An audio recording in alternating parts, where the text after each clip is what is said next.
High group 3 ప్రిలిమ్స్లో part below భాగంగా 75 క్వశ్చన్స్కి గాను మనము ఫస్ట్ లెసన్లో కమిటీస్ అని ఉన్నాయి. ఆ committees Balwant Rai committee, Ashok Mehta committee, G V K Rao committee, L M Singhvi committee, Dantwala committee అనమాట. ఈ 5 కమిటీస్ నుంచి కంపల్సరీ ఈ ప్రిలిమ్స్ 2019 ఎగ్జామ్స్కి గాను కంపల్సరీ 3 క్వశ్చన్స్ అనేది కంపల్సరీ వస్తాయన్నమాట. అదేవిధంగా మెయిన్స్లో కూడా ఈ టాపిక్స్ నుంచే ఈ 5 కమిటీస్ నుంచే కంపల్సరీ 3 క్వశ్చన్స్ లేదా 4 క్వశ్చన్స్ వచ్చే అవకాశం కూడా ఉంది. ఇప్పుడు ప్రిలిమ్స్లో ఈజీగా ఈ క్లాస్ ద్వారా 3 క్వశ్చన్స్ ఎలా రీచ్ కావాలనేది ఈ టాపిక్స్ నుంచి మనం తెలుసుకుందాం అనమాట. ఇప్పుడు ఈ 3 క్వశ్చన్స్ తెలుసుకోవాలంటే ఈ 5 కమిటీల గురించి ఫస్ట్ తెలుసుకోవాల్సి ఉంటుంది. వీటిలో పార్ట్ బిలో భాగంగా కమిటీస్ వచ్చేసి Balwant Rai committee, okay, Ashok Mehta committee, అదేవిధంగా దంత్వాలా కమిటీ,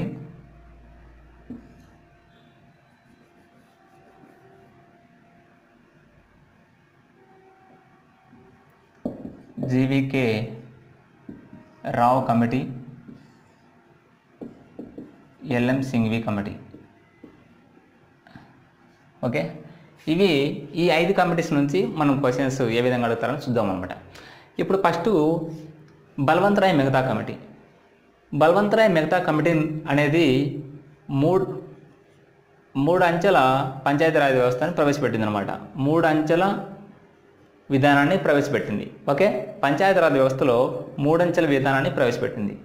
అదేవిధంగా అశోక్ మెహతా వచ్చేసి కమిటీ వచ్చేసి 2 అంచెల విధానాన్ని ప్రవేశపెట్టింది అనమాట. Okay, understand. వీటికి రెండింటికి తేడా. బల్వంత్ రాయ్ కమిటీ 3 అంచెలు, అశోక్ మెహతా కమిటీ 2 అంచెలు.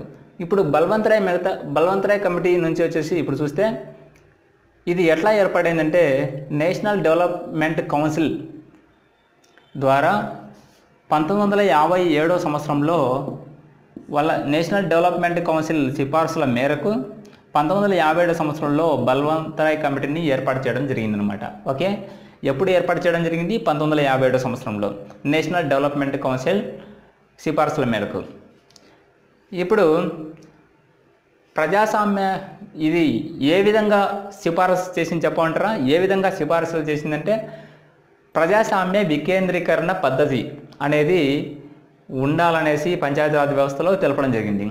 ప్రజాస్వామ్య వికేంద్రీకరణ పద్ధతి అంటే డెమోక్రటిక్ డీసెంట్రలైజేషన్, అంటే డి అని గుర్తుపెట్టుకోండి. డెమోక్రటిక్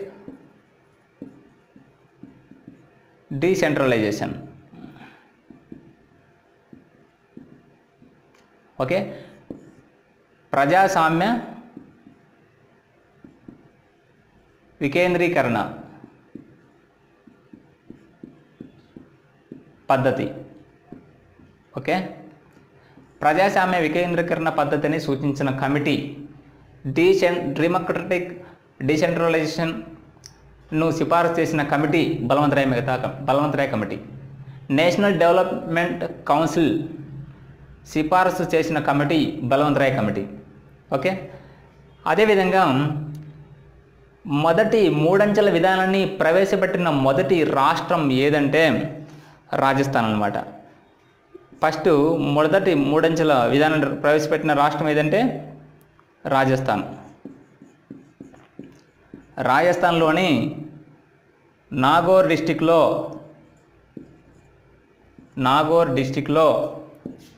2 అక్టోబర్ 1959న మొట్టమొదటిసారిగా 3 అంచెల విధానాన్ని పంచాయతీ వ్యవస్థ ఏర్పాటు చేయడం జరిగిందన్నమాట. మొదట రాజస్థాన్లోని నాగోర్ డిస్టిక్లో వాళ్ళు ప్రారంభించారు. ఆ సెకండ్ వచ్చేసి మన ఏపీలో రంగారెడ్డి డిస్టిక్లో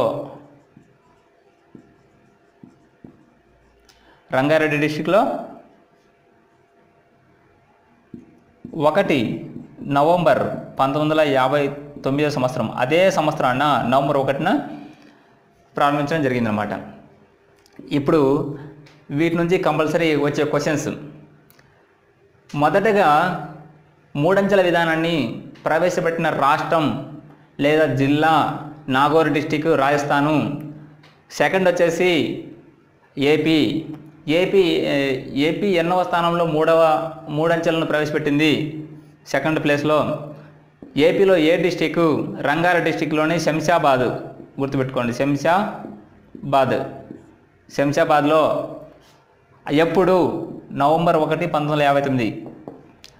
ఫస్ట్ రాజస్థాను నాగోర్ డిస్టిక్లో అక్టోబర్ 2, 1959 గాంధీ జయంతి రోజున మొదట 3 అంచెల విధానాన్ని ప్రవేశపెట్టింది. సెకండ్ ఆంధ్రప్రదేశ్లో రంగారెడ్డి డిస్టిక్లోని శంషాబాద్లో నవంబర్ 1 అదే సంవత్సరంలో 1 మంత్ తర్వాత నవంబర్ 1, 1959 సంవత్సరం, సేమ్ సంవత్సరంలో ప్రవేశపెట్టింది అనమాట. ఓకే, ఇది వీటికి సంబంధించింది అనమాట. ఇక 3 అంచెల, మన రాష్ట్రంలో వచ్చేసి 3 అంచెల విధానాన్ని ప్రవేశపెట్టిన రాష్ట్రాలు ఏంటి, అదేవిధంగా 2 అంచెల విధానాన్ని ప్రవేశపెట్టిన రాష్ట్రాలు, 1 అంచె మాత్రమే ప్రవేశపెట్టిన రాష్ట్రాలు, అదేవిధంగా ట్రిబ్యునల్స్, ఇలాంటి కొన్ని తెలుసుకోవాల్సి ఉంటుందన్నమాట. వాటిలో 3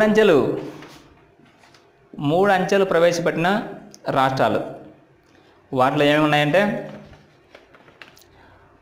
మొదట చూస్తే కనుక ఫస్ట్ గుర్తుపెట్టుకోవాలి అస్సాం. ఓకే, వీటిని బాగా గుర్తుపెట్టుకోవడానికి అస్సాం ఫస్ట్ ఏతో మొదలవుతుంది, అస్సాం. ఈ లాస్ట్ అక్షరంతో మళ్ళా వచ్చేది మహారాష్ట్ర. ఓకే, మహారాష్ట్ర. ఓకే, ఇదే లాస్ట్ ఈ అక్షరం ఏముంది, ఏతో వచ్చేది ఏపీ, ఆంధ్రప్రదేశ్.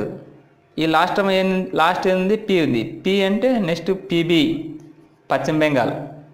లాస్ట్ బి ఉంది, బితో వచ్చేది బీహార్. ఓకే, బీహార్లో ఈ ఆర్ ఉంది. ఈ ఆర్ తర్వాత లాస్ట్లో వచ్చేది ఏంటంటే ఆర్తో వచ్చేది రాజస్థాన్. ఇక్కడ ఒకటి గమనించాలి, రాజస్థాన్లో ఎన్నుతో వచ్చేది లేదు కాబట్టి టీ గుర్తుపెట్టుకోవాలి. రాజస్థాన్లో టీ అని గుర్తుపెట్టుకోవాలి. టీ అంటే తెలంగాణ.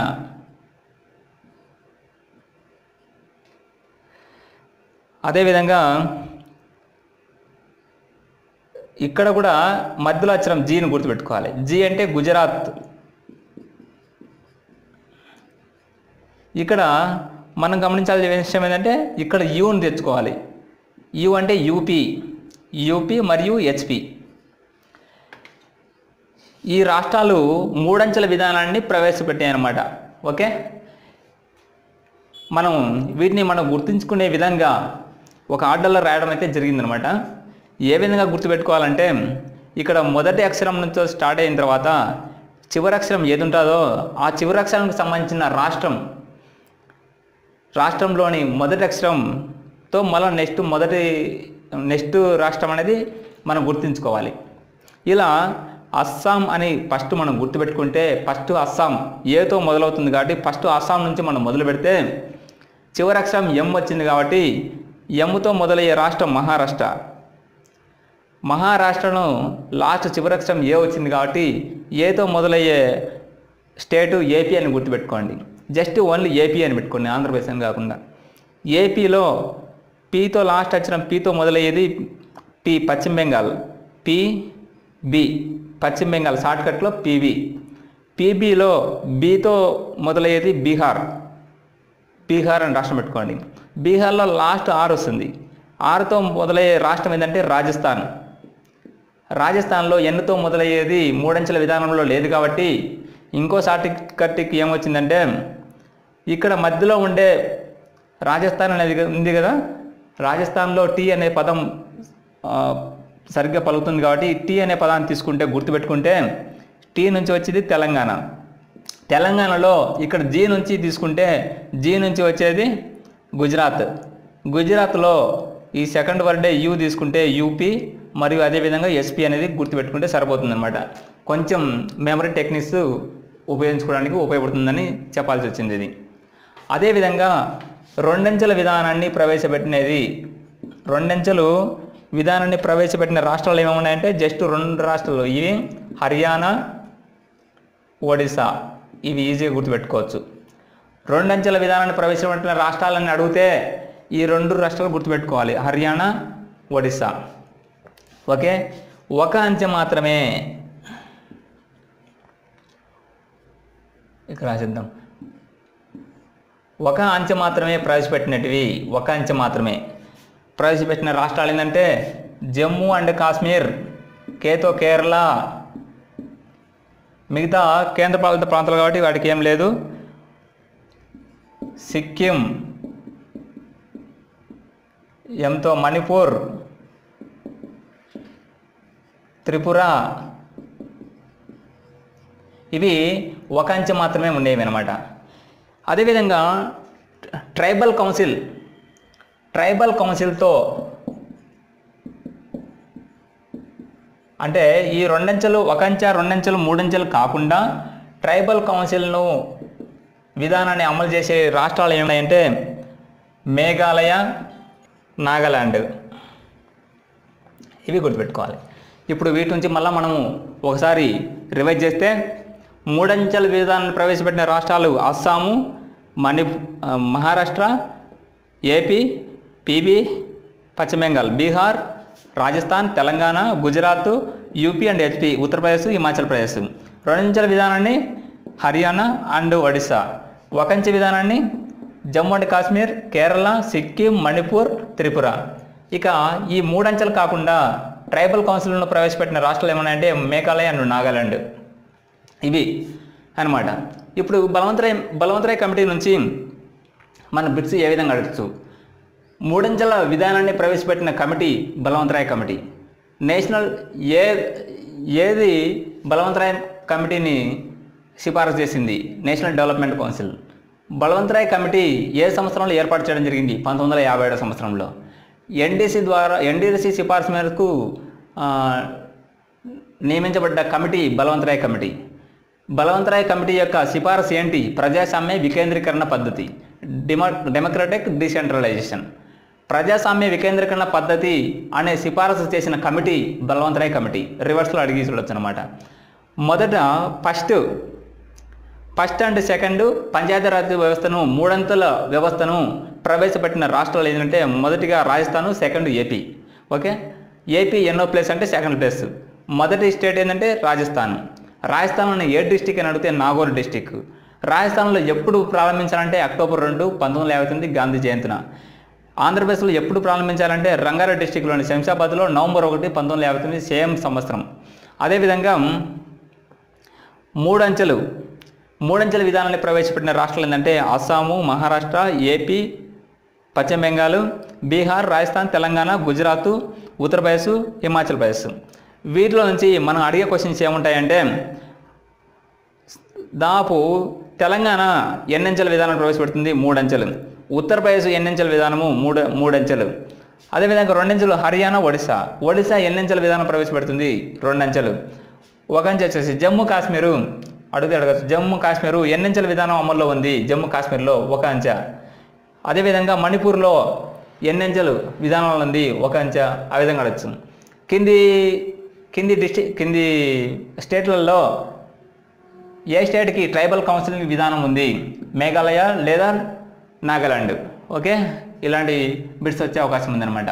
ఇక అశోక్ మెహతా కమిటీని జనతా గవర్నమెంటు 1977 సంవత్సరంలో ఏర్పాటు చేయడం జరిగిందనమాట. ఓకే, బలవంతరాయ్ కమిటీని ఎవరు సిఫారసు చేసింది, ఏర్పాటు చేసింది? National development council. Ashok Mehta కమిటీని జనతా గవర్నమెంట్. ఎప్పుడు? 1977లో. కానీ అశోక్ మెహతా కమిటీ 1977లో ఏర్పాటైన తర్వాత 1978 సంవత్సరంలో తన అభిప్రాయాన్ని ఒక రిపోర్ట్ ద్వారా అందించిందనమాట. 1978 సంవత్సరంలో. ఓకే, ఈ 1978 సంవత్సరంలో ఏ విధంగా అందించిందంటే ఒక అంచెను తీసేసి వీటిలో 15,000 నుంచి 20,000 వరకు ఉన్న జనాభాను మండల పంచాయతీగా మండల పంచాయతీగా ఏర్పాటు చేయడం జరిగిందనమాట. ఒకే అంచె తరపున. ఈ మండల పంచాయతీ అనేది ఏర్పాటు చేయాలంటే 15,000 నుంచి 20,000 మంది జనాభా అయితే ఉండవలసి ఉంటుంది. ఈ మండల పంచాయతీని మొదటగా ఏర్పాటు చేసిన స్టేట్లు ఏమేమి ఉన్నాయంటే కనుక అవి కర్ణాటక మరియు ఆంధ్రప్రదేశ్. ఓకే, ఇవి రెండు మండల పంచాయతీని మొదటగా ఏర్పాటు చేశాయి, కర్ణాటక మరియు ఆంధ్రప్రదేశ్. గుర్తుపెట్టుకోవాలి, మండల పంచాయతీ వ్యవస్థను పంచాయతీరాజ్ వ్యవస్థ మూడంచెల విధానాన్ని ఇవి అనమాట. రాజస్థాన్, ఏపీ. మండల పంచాయతీ వ్యవస్థను కర్ణాటక మరియు ఏపీ. ఓకే, ఇవి గుర్తుపెట్టుకోవాలి. ఇక్కడ రాజస్థాన్ వస్తుంది, అక్కడ కర్ణాటక వస్తుంది. ఈ మూడంచెల విధానంలో వచ్చేసి రాజస్థాన్ వస్తుంది, రెండంచెల విధానంలో మండల పంచాయతీ కిందకి కర్ణాటక వస్తుంది ఫస్ట్ ప్లేస్లో. ఓకే, ఈ విధంగా మనం గుర్తుపెట్టుకోవాల్సి ఉంటుంది. అదేవిధంగా ఇది సిఫార్సు చేసిన విషయాలు ఇదనమాట. ఫస్ట్ ఒకటి మండల పంచాయతీని రెండంచెల విధానంలోకి తీసుకురావాలనేసి. ఇక ఎస్సీ ఎస్టీ నిష్పత్తికి తగినట్టుగా ఎస్సీ ఎస్టీ యొక్క జనాభా నిష్పత్తికి తగినట్టుగా వాళ్ళకి ప్రాధాన్యత ఇవ్వాలనేది, ప్రాతినిధ్యం వహించాలని ఎస్సీ ఎస్టీ వాళ్ళకి సూచించనమాట. ఓకే, పంచాయతీ వ్యవస్థలో ఎస్సీ ఎస్టీ వాళ్ళకి వాళ్ళ జనాభా ప్రాతిపదికన వాళ్ళకు కూడా రిజర్వేషన్స్ కానీ లేదా వాళ్ళకి ప్రాతినిధ్యం వహించాలనేది ఈ అశోక్ మెహతా కమిటీ సూచించింది. ఇకపోతే స్థానిక ఎన్నికలకు రాజకీయ సంస్థలు స్థానిక ఎన్నికలకు వచ్చేసి రాజకీయ సంస్థలు జోక్యం కలగజేసుకోవాలని కూడా సూచించింది అనమాట. ఇప్పుడు స్థానిక ఎన్నికలంటే సర్పంచ్ ఎన్నికలకి టీడీపీ కానీ లేదంటే జనసేన, వైసీపీ పార్టీలు కూడా ఇప్పుడు జోక్యం చేసుకుంటున్నాయి. ఆ విధంగా జోక్యం చేసుకోవాలనే ఉద్దేశంతో అశోక్ మెహతా కమిటీ అనేది సూచించింది అనమాట. వీటి ద్వారా మనం ముఖ్యంగా గుర్తుంచుకోవాల్సిన విషయం ఏంటంటే అశోక్ మెహతా కమిటీ నుంచి రెండంచెల విధానము. అశోక్ మెహతా కమిటీని సిఫార్సు చేసింది జనతా గవర్నమెంట్. అది ఎప్పుడంటే 1977 సంవత్సరంలో రిపోర్ట్ ఇచ్చింది. అంటే కన్ఫ్యూజ్ కావచ్చు, రిపోర్ట్ ఇచ్చింది ఎప్పుడంటే 1978 సంవత్సరంలో మండల పంచాయతీని ఏర్పాటు చేసింది. మండల పంచాయతీని మొదటగా ఏర్పాటు చేసినట్టు కర్ణాటక మరియు ఏపీ. అందులో వచ్చేసి మండల పంచాయతీకి కావాల్సిన జనాభా వచ్చేసి 15,000 నుంచి 20,000. అదేవిధంగా ఎస్సీ ఎస్టీకి ప్రాతినిధ్యపరంగా రిజర్వేషన్ కల్పించాలనేసి అశోక్ మెహతా కమిటీ సిఫార్సు చేసింది. అదేవిధంగా స్థానిక ఎన్నికల్లో రాజకీయ జోక్యం ఉండాలని కోరిందనమాట. ఇది ఈ అశోక్ మెహతా కమిటీ యొక్క సూచనలు. ఇక దంతువాలా కమిటీ వచ్చిన సూచనలు ఏంటంటే 1978 సంవత్సరంలో ఇది కూడా ఏర్పాటు చేయడం జరిగిందనమాట. ఓకే, 1978 సంవత్సరంలో ఏర్పాటు చేయడం జరిగింది. సర్పంచ్ను ప్రత్యక్ష ఎన్నిక ద్వారా ఎన్నుకోవాలని సూచించింది. ప్రత్యక్ష ఎన్నిక ద్వారా సర్పంచ్ను ప్రత్యక్ష ఎన్నిక ద్వారా ఎన్నుకోవాలని సూచించిందనమాట దంతువాల కమిటీ. అదేవిధంగా బ్లాక్ స్థాయిని ప్రాధాన్యత ఇచ్చింది, బ్లాక్ స్థాయికి. ఓకే, ఇది వీటి నుంచి వచ్చే క్వశ్చన్స్ ఏం లేదు. వీటిలో దంతువాల కమిటీ యొక్క రిపోర్టు అడగకపోవచ్చు, కానీ మెయిన్గా వీటి నుంచి 2 క్వశ్చన్స్ వచ్చే అవకాశం ఉంది. 2 క్వశ్చన్స్ అంటే రెండిట్లో ఏదో ఒకటి రావచ్చు అనేసి. బ్లాక్ స్థాయిని ప్రవేశపెట్టిన కమిటీ దంతువాల కమిటీ. ఓకే, చాలా ఇంపార్టెంట్ ఇది. బ్లాక్ స్థాయిని ప్రవేశపెట్టిన కమిటీ దంతువాల కమిటీ. అదేవిధంగా సర్పంచ్ను ప్రత్యక్ష పద్ధతిలో ఎన్నుకోవాలని సూచించిన కమిటీ ఏది? దంతువాల కమిటీ. ఓకే, ఈ 2 బిట్స్ అనేది గుర్తించుకుంటే సరిపోతుంది. ఓకే, ఇక జీవికే రావు కమిటీ ఇది వచ్చేసి 1985 సంవత్సరంలో ఏర్పాటు చేయడం జరిగిందనమాట. 1985 సంవత్సరంలో. ఓకే, 1985 జీవికే రావు కమిటీ గుర్తుంచుకోవాలి. ఇది 1957 ఫస్ట్, ఇది 1977 సెకండ్, ఇది 1978 తర్వాత, ఇది 1985లో ప్రవేశపెట్టడం జరిగింది. దీనికి జిల్లా పరిషత్ అనేది ప్రాధాన్యత ఇవ్వడం జరిగింది. జిల్లా పరిషత్. ఓకే, ఇది బ్లాక్ స్థాయికి ప్రాధాన్యత ఇస్తే ఇది జిల్లా పరిషత్కి ప్రాధాన్యత ఇచ్చింది. ఓకే, అదేవిధంగా జిల్లా పరిషత్కి ఒక చైర్మన్గా ఎవరు ఉండాలని చెప్పింది? కలెక్టర్ ఉండాలని చెప్పింది అనమాట. జిల్లా పరిషత్కి చైర్మన్గా కలెక్టర్ ఉండాలని సూచించింది. బ్లాక్ స్థాయి వ్యవస్థను ఇది రద్దు చేసింది. ఓకే, దంతువాల కమిటీ బ్లాక్ స్థాయికి ప్రాధాన్యత ఇస్తే అది ఏర్పాటు చేస్తే జీవికే రావు కమిటీ వచ్చేసి ఈ బ్లాక్ స్థాయిని రద్దు చేసింది అనమాట. వీటి నుంచి వచ్చే ఇంపార్టెంట్ క్వశ్చన్స్ చూద్దాం. ఇప్పుడు జీవీకే రావు కమిటీ ఏర్పాటైన సంవత్సరం అని అడిగితే 1985. అదేవిధంగా జీవీకే రావు కమిటీ సూచించిన సిఫార్సు ఏంటంటే జిల్లా పరిషత్ ఏర్పాటు చేయడం. లేదంటే ఇంకో క్వశ్చన్ అంటే జిల్లా పరిషత్ను ఏర్పాటు చేసిన కమిటీ, సిఫార్సు చేసిన కమిటీ లేదంటే జిల్లా పరిషత్కు ప్రాధాన్యత ఇచ్చిన కమిటీ ఏంటంటే జీవీకే రావు కమిటీ. ఓకే, అదేవిధంగా జిల్లా పరిషత్కు చైర్మన్గా ఎవరు ఉండాలంటే కలెక్టర్ అని అందరికీ తెలిసిందే. బ్లాక్ స్థాయిని దంతవాల కమిటీ స్థాపిస్తే ప్రాధాన్యత ఇస్తే జీవీకే రావు కమిటీ రద్దు చేసింది అనమాట. బ్లాక్ స్థాయిని రద్దు చేసిన కమిటీ అని అడిగితే జీవీకే రావు కమిటీ. బ్లాక్ స్థాయిని ప్రాధాన్యత ఇచ్చిన కమిటీ ఏంటంటే దంతవాల కమిటీ. వీటి నుంచే క్వశ్చన్స్ వచ్చే అవకాశం కూడా ఉందన్నమాట. ఇకపోతే next LM Singhvi committee. L M Singhvi committee వచ్చేసి 1986లో రాజీవ్ గాంధీ వీటికి సిఫారసు చేశాడు. రాజీవ్ గాంధీ వీటిని ఎల్ఎం సింఘ్వి కమిటీని నియమించాడు అనమాట. 1987లో వచ్చేసి 1987లో రిపోర్ట్ ఇచ్చింది. పంచాయతీరాజ్కి రాజ్యాంగబద్ధ హోదా కల్పించాలని, పంచాయతీరాజ్ వ్యవస్థకి రాజ్యాంగబద్ధ హోదా కల్పించాలని ఎల్ఎం సింఘ్వి కమిటీ చేసిందన్నమాట. అదేవిధంగా గ్రామ న్యాయ పంచాయతీలు ఏర్పాటు చేయాలని కోరింది. అదేవిధంగా ట్రిబ్యునల్స్ ఏర్పాటు చేయాలని కోరిందనమాట. ఎలక్షన్స్లో జరిగే వివాదాల పరిష్కారం కోసం ట్రిబ్యునల్స్ ఏర్పాటు చేయడం జరిగింది. అదేవిధంగా ఎలక్షన్ కమిషన్ని ఏర్పాటు చేయాలని కోరింది. ఇప్పుడు వీటి నుంచి ఎల్ఎం సింఘ్వి కమిటీ నుంచి ఇంపార్టెంట్ బిట్స్ ఏంటంటే వీటిని ఎల్ఎం సింఘ్వి కమిటీని సిఫార్సు చేసింది ఎవరు, నియమించింది ఎవరంటే రాజీవ్ గాంధీ అనేది మెయిన్ ఇంపార్టెంట్. అది 1987లో రిపోర్ట్ ఇచ్చేసింది. గ్రామ న్యాయ పంచాయతీలను ఏర్పాటు చేసిన కమిటీ చాలా ఇంపార్టెంట్. గ్రామ న్యాయ పంచాయతీలను ఏర్పాటు చేసిన కమిటీ ఏదంటే ఎల్ఎం సింఘ్వి కమిటీ.